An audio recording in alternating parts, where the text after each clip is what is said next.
Hi, everybody. My name is Mrs. Locke, and I am married to Pastor Tim. And this is our son, Matthew. Hello. Tell him about yourself, Matthew. I'm Matthew. And I am 15. That's About right. 16. That's right. Going to turn 16 in December. So Matthew and I are excited to be with you today because we are going to read today's story to you. And today we're reading story number 35. It's from the Gospel Story Bible by Marty Machowski. Right here. And today's story is called The Tabernacle. It's on page 71, and it's taken from Exodus 25 through 26. Now, Exodus is found in the Old Testament, and it is the second book in the Bible. That's right. So here's the picture that goes with the story. You see that? Isn't that beautiful? That's part of the tabernacle. And we're going to talk about this picture as we read the story together. You ready? Yeah. Okay. Besides, I am Pastor's son. Yes, you are. Okay, let's get started. After God gave Moses the 10 Commandments, he told Moses to build a tent. This was no ordinary tent because God was going to live in it. He was going to have a place to stay right in the middle of the Israelites' camp.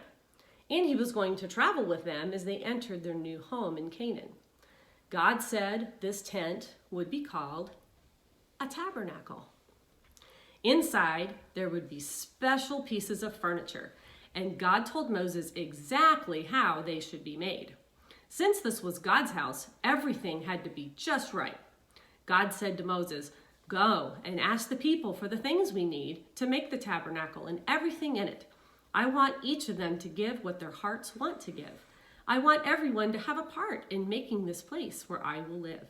We will need gold, silver, bronze, jewels, fine cloth, animal skins, and many other things." Do you know how the Israelites had gotten such valuable things? They were some of the gifts that the Egyptians had given them when they left Egypt.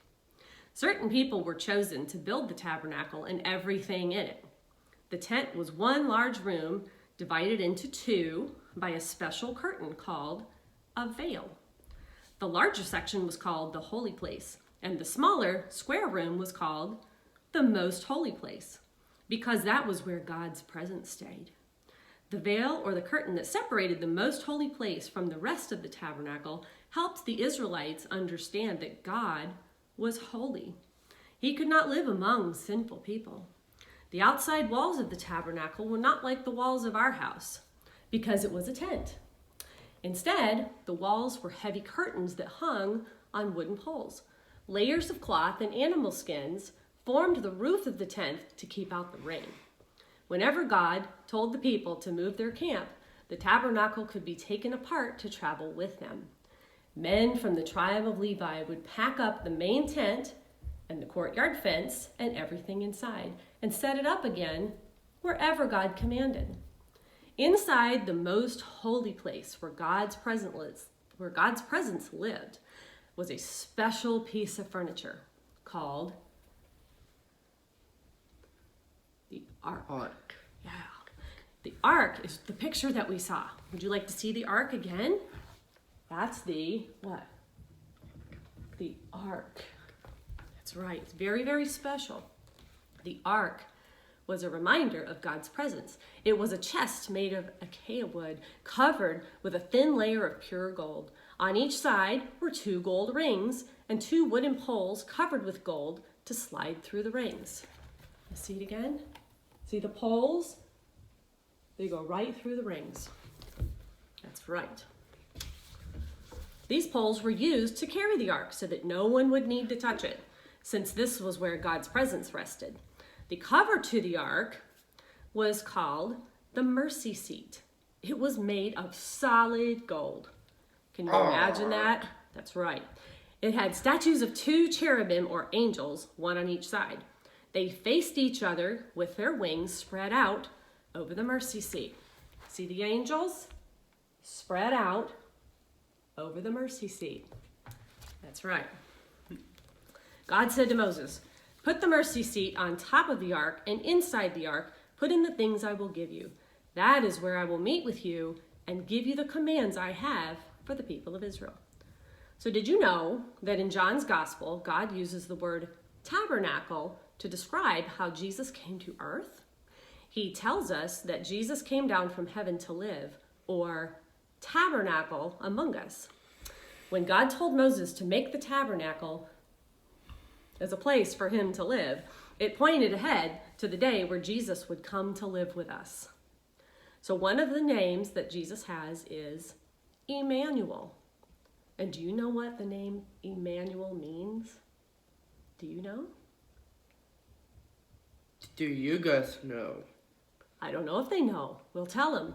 The name Emmanuel means God with us.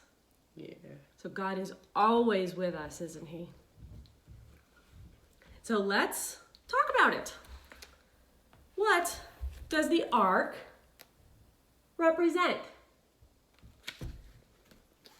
And what room in the tabernacle is made especially for the special ark? And lastly, what does God say to put inside the ark? Okay, so tune in to our next video to learn more about God's big story.